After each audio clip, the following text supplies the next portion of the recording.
السلام علیکم ناظرین، TNN ٹی وی کے نیوز بلیٹن کے ساتھ میں ہوں بشرا خان۔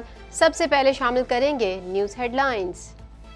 IMF نے پراپرٹی سیکٹر زرعی شعبے پر ٹیکس عائد کرنے کا پلان مانگ لیا۔ وزیر اعظم کا IMF معاہدے میں مدد پر سری لنکن صدر سے اظہار تشکر۔ سری لنکن صدر کا کہنا تھا کہ پاکستان ہمارا قریبی دوست ہے، دوستوں کی مدد کرنا ہی دوستی ہے۔ پاکستان اور ایران کا سرحدی علاقوں میں دہشت گردی کے خاتمے کے عزم کا اظہار۔ آرمی چیف کی ایران کے صدر ابراہیم رئیسی سمیت اہم شخصیات سے ملاقات۔ آرمی چیف کو ملٹری ہیڈ کوارٹر میں ایرانی مسلح افواج کی جانب سے گارڈ آف آنر بھی پیش کیا گیا۔ نیپرا کی جانب سے کیپیسٹی چارجز شامل کر کے بجلی مہنگی کیے جانے کا انکشاف۔ نیپرا نے بجلی کی پیداواری قیمت میں 16 روپے 22 پیسے فی یونٹ کیپیسٹی چارجز شامل کر دیے۔ صارفین پر اربوں روپے کا بوجھ پڑے گا۔ دریائے ستلج میں ہیڈ اسلام پر پانی کی سطح میں اضافہ، ریلیف کیمپس قائم۔ فوجی دستے اضافی ساز و سامان کے ساتھ مختلف مقامات پر موجود۔ 83,000 کیوسک کا ریلا ہیڈ سلیمان کی سے ہیڈ اسلام کی طرف بڑھ رہا ہے۔ نئے انتخابات پرانی مردم شماری پر ناقابل قبول ہیں۔ خالد مقبول صدیقی کا کہنا ہے کہ MQM لندن کے نام پر شہر کے امن کو خراب کرنے کی کوشش کی جا رہی ہے۔ ہم نے 7 سال میں اپنا وجود تسلیم کرایا ہے۔ کینیڈا میں جنگلات میں لگی آگ سے مقابلہ کرتے ہوئے ایک اور فائر فائٹر ہلاک۔ وفاقی حکومت کا برٹش کولمبیا میں انتظامیہ کی مدد کے لیے فوج بھیجنے کا فیصلہ۔ کینیڈا کی مسلح افواج کی 2 ٹیمیں تعینات کی جا رہی ہیں۔ کینیڈا کے ٹیکس دہندگان کے محتسب کے دفتر میں شکایتوں کے انبار لگ گئے۔ شکایت کنندگان کا کہنا ہے کہ کینیڈا ریونیو ایجنسی ادا شدہ رقم دوبارہ مانگ رہی ہے۔ اپریل کے بعد سے محتسب کے دفتر کو 60 کے قریب شکایات موصول ہوئی ہیں۔ بھارت کی کوششوں کے باوجود کینیڈا کے ایک اور شہر میں خالصتان کے لیے ریفرینڈم۔ آنٹیریو کے نواحی شہر مالٹن میں خالصتان ریفرینڈم کے دوسرے مرحلے کے لیے ووٹنگ میں ہزاروں سکھوں نے حصہ لیا۔ یوکرین کا کریمیا کے پل پر ڈرون حملہ، 2 افراد ہلاک۔ کریمیا کا پل روسی فوج کی سپلائی لائن کے لیے کلیدی حیثیت رکھتا ہے۔ روسی صدر کا کہنا ہے کہ ضرورت پڑنے پر کلسٹر بم استعمال کر سکتے ہیں۔ جنوبی کوریا میں سیلاب سے ہلاکتوں کی تعداد 39 ہو گئی۔ حکام نے اموات میں اضافے کا خدشہ ظاہر کیا ہے۔ امریکہ کے کئی علاقوں میں بدترین گرمی کی پیش گوئی۔ ہیڈ لائنز آپ نے جانی، اور اب خبریں تفصیل کے ساتھ۔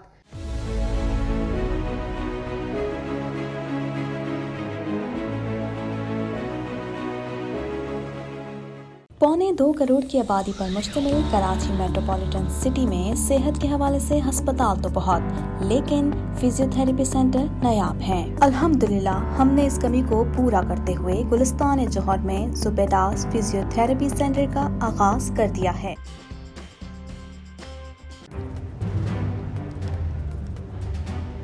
Islamic Finance TV, the only TV channel of the fastest growing Islamic economy in the world and the prime mover of Islamic finance news. Follow us on our social media handles and watch our reports and educational program at www.islamicfinancetv.com. For advertisement, please contact us at islamicfinancetv@gmail.com.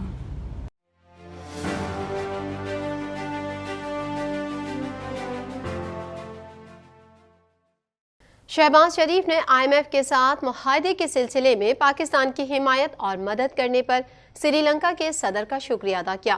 Sri Lanka کے صدر نے IMF معاہدے طے پانے پر وزیر اعظم کو مبارکباد پیش کی۔ مزید جانیں گے اس رپورٹ میں۔ شہباز شریف نے IMF کے ساتھ معاہدے کے سلسلے میں پاکستان کی حمایت اور مدد کرنے پر سری لنکا کے صدر کا شکریہ ادا کیا۔ سری لنکا کے صدر نے IMF معاہدہ طے پانے پر وزیر اعظم کو مبارکباد پیش کی۔ وزیر اعظم شہباز شریف نے سری لنکا کے صدر رانیل وکرما سنگھے سے ٹیلی فون پر گفتگو کی۔ وزیر اعظم نے کہا کہ آپ نے پاکستان کے دوست اور خیر خواہ کا کردار ادا کیا۔ پاکستان کے عوام کی طرف سے آپ کا شکریہ ادا کرتا ہوں۔ دونوں ممالک قریبی بااعتماد دوست ہیں۔ علاقائی ترقی اور امن کے لیے سری لنکا کے کردار کو خراج تحسین پیش کرتے ہیں۔ امید ہے کہ پاکستان اور سری لنکا موجودہ معاشی مشکلات کے بھنور سے جلد نکل آئیں گے۔ سری لنکا کے صدر نے وزیر اعظم کی طرف سے نیک تمناؤں کے اظہار پر شکریہ ادا کیا اور جوابی خیرسگالی کے جذبات کا اظہار کرتے ہوئے کہا کہ پاکستان ہمارا قریبی دوست ہے، دوستوں کی مدد کرنا ہی دوستی ہے۔ یاد رہے کہ وزیر اعظم شہباز شریف کی M D I M F Kristalina نے جارجیوا سے ملاقات کے موقع پر سری لنکا کے صدر نے زور دیا تھا کہ آئی ایم ایف پاکستان کی مدد کرے کیونکہ ڈیفالٹ کی وجہ سے سری لنکا کو شدید مصائب کا شکار ہونا پڑا، پاکستان کو اس صورتحال سے بچایا جائے۔ دوسری جانب آئی ایم ایف نے ریئل اسٹیٹ اور زرعی شعبے پر ٹیکس عائد کرنے کا پلان مانگ لیا۔ آئی ایم ایف کا کہنا ہے کہ پاکستان کے پاس پراپرٹی سیکٹر اور زرعی شعبے سے محصولات بڑھانے کی صلاحیت موجود ہے۔ ذرائع کے مطابق آئی ایم ایف نے کہا ہے کہ پراپرٹی سیکٹر اور زرعی شعبے پر ٹیکس عائد کر کے محصولات میں اضافہ کیا جائے۔ پاکستان کے لیے $3 ارب قرض کی منظوری کے ساتھ ہی عالمی مالیاتی فنڈ نے دوسرے جائزے کے لیے شرائط پیش کر دیں۔ ذرائع کا کہنا ہے کہ آئی ایم ایف نے حکومت پاکستان سے ریئل اسٹیٹ اور زرعی شعبے پر ٹیکس عائد کرنے کا پلان مانگ لیا ہے۔ میڈیا رپورٹ کے مطابق ایف بی آر کا پلان آئی ایم ایف نے منظور کر لیا تو منی بجٹ آ سکتا ہے، تاہم پراپرٹی سیکٹر اور زرعی شعبے پر ٹیکس عائد کرنے کا فیصلہ نئی حکومت کو کرنا ہوگا۔ ذرائع کے مطابق پراپرٹی سیکٹر اور زرعی شعبے پر ٹیکس عائد کرنے کے لیے عالمی بینک سے معاونت لی جائے گی۔ پاکستان اور ایران نے انٹیلیجنس شیئرنگ اور دہشت گردوں کے نیٹ ورکس کے خلاف مؤثر کارروائیوں کے ذریعے سرحدی علاقوں میں دہشت گردی کے خاتمے کے عزم کا اظہار کیا ہے۔ مزید جانیں گے اس رپورٹ میں۔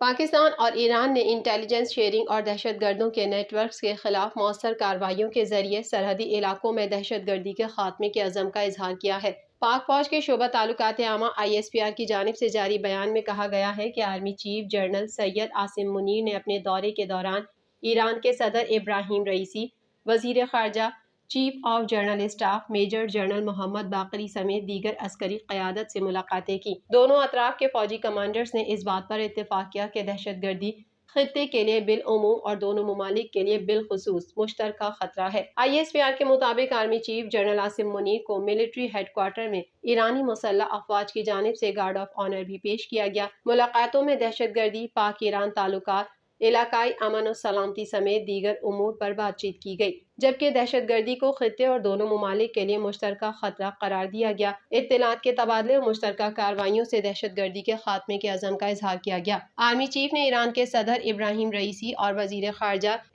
حسین امیر عبداللہ سے بھی ملاقات کی۔ بات چیت کے دوران علاقائی امن و استحکام کے لیے پاکستان ایران دو طرفہ تعلقات کی اہمیت پر روشنی ڈالی گئی۔ آرمی چیف کو ان کی آمد پر ایرانی مسلح افواج کے چاق و چوبند دستے نے ملٹری ہیڈ کوارٹرز میں گارڈ آف آنر پیش کیا۔ نیپرا کی جانب سے کیپیسٹی چارجز شامل کر کے بجلی مہنگی کیے جانے کا انکشاف ہوا ہے، جس سے صارفین پر اربوں روپے کا بوجھ پڑے گا۔ مزید احوال اس رپورٹ میں۔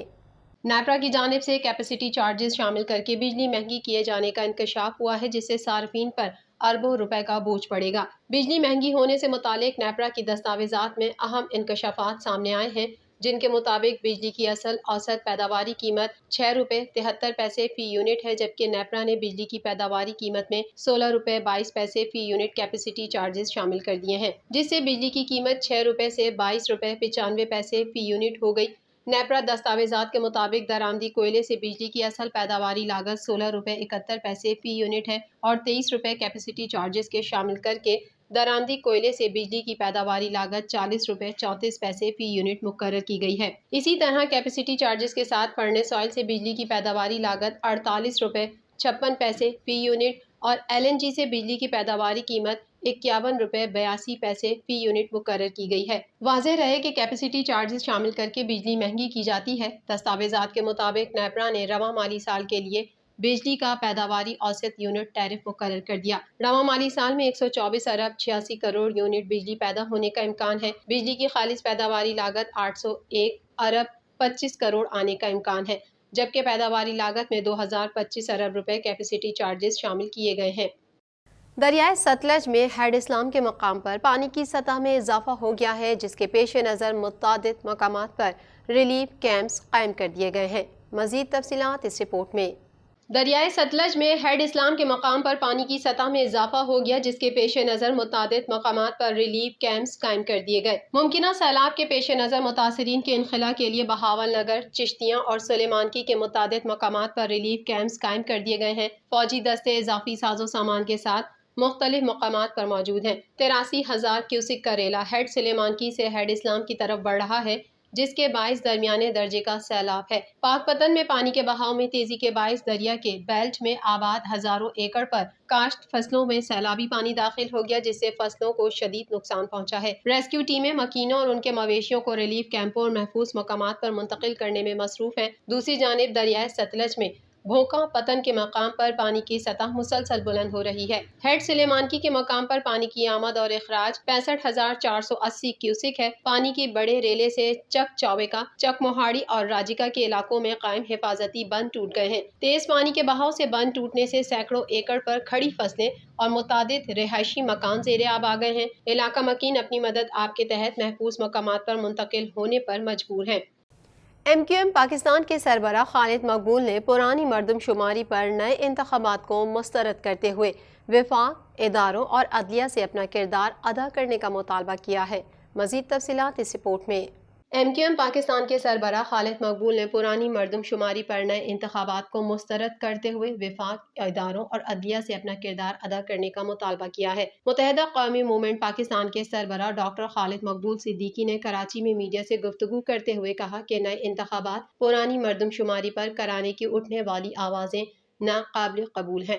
ہم ملک میں وقت پر اور جلد از جلد انتخابات کرانے پر قائم ہیں، لیکن شفاف انتخابات کو ہی انتخابات سمجھتے ہیں۔ خالد مقبول کا کہنا تھا کہ 2018 کے انتخابات کے لیے سپریم کورٹ نے ایک بار خصوصی اجازت دی تھی۔ اس وقت دھاندلی نہ ہوتی تو ایم کیو ایم پاکستان ثابت کرتی کہ وہ شہری سندھ کی واحد نمائندہ جماعت ہے۔ ہم نے 7 سال میں اپنا وجود تسلیم کرایا ہے، عدالتوں اور ایوانوں میں مکالمے کے ذریعے اپنا مقدمہ لڑا اور اپنے حصے سے زیادہ قربانیاں دے کر بھی شہر کا امن خراب نہیں ہونے دیا۔ ایم کیو ایم پاکستان کے سربراہ کا کہنا تھا کہ نئی مردم شماری، حلقہ بندیوں اور نئی ووٹر لسٹوں کے ساتھ شفاف انتخابات سے کم پر جمہوریت خطرے سے باہر نہیں آ سکتی۔ اس وقت حکومت بنانے سے زیادہ اہم جمہوریت بچانا ہے۔ وفاق، اداروں اور عدلیہ سے کہتے ہیں کہ وہ اپنا کردار ادا کریں۔ انتخابات نہ کرانے کے لیے چور دروازے ڈھونڈنے کا انتظام قابل قبول نہیں سمجھا جائے گا۔ سربراہ ایم کیو ایم کا کہنا تھا کہ سندھ کے شہری علاقوں میں جعلی حلقہ بندیاں کی گئیں۔ 40% لوگوں کے ایڈریس اور پولنگ اسٹیشنز کو منظم انداز میں کنفیوز رکھا گیا۔ آئندہ الیکشن سے پہلے ان حلقہ بندیوں کو درست کیا جائے۔ ہم وفاق، متعلقہ وزارت اور الیکشن کمیشن سے مطالبہ کر رہے ہیں کہ سندھ کے شہری علاقوں سے انصاف کریں۔ مردم شماری کی بنیاد پر ووٹر لسٹ، حلقہ بندی اور شفاف انتخابات کرائے جائیں۔ اگر انتخابی خرابی دور نہ کی تو امن کی ذمہ داری کو شاید پورا نہ کر پائیں۔ ان کا کہنا تھا کہ ایم کیو ایم لندن کے نام پر شہر کے امن کو خراب کرنے کی کوشش کی جا رہی ہے، جس کا حکومت اور اداروں کو نوٹس لینا چاہیے۔ ایم کیو ایم لندن کے درجن بھر لوگوں کی ریلی نکالی گئی جو سازش کا تاثر دیتی ہے۔ ہم ان کارکنان کو جنہیں غلط راہ دکھائی جا رہی ہے ان سے بھی کہتے ہیں کہ وہ حوصلہ رکھیں اور حالات کی نزاکت کو سمجھیں۔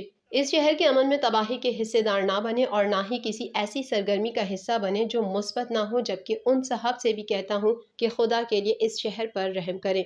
اس شہر کو امن دینے کے لیے اپنی تمام تر کوششیں کر لی۔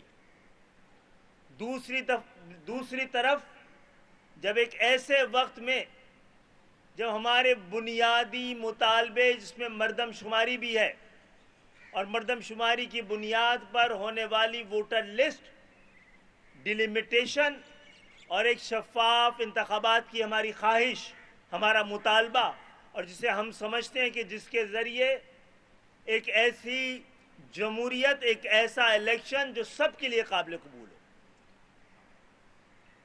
وہ ممکن بنایا جا سکے۔ مزید خبریں بھی بلیٹن کا حصہ ہوں گی اس بریک کے بعد۔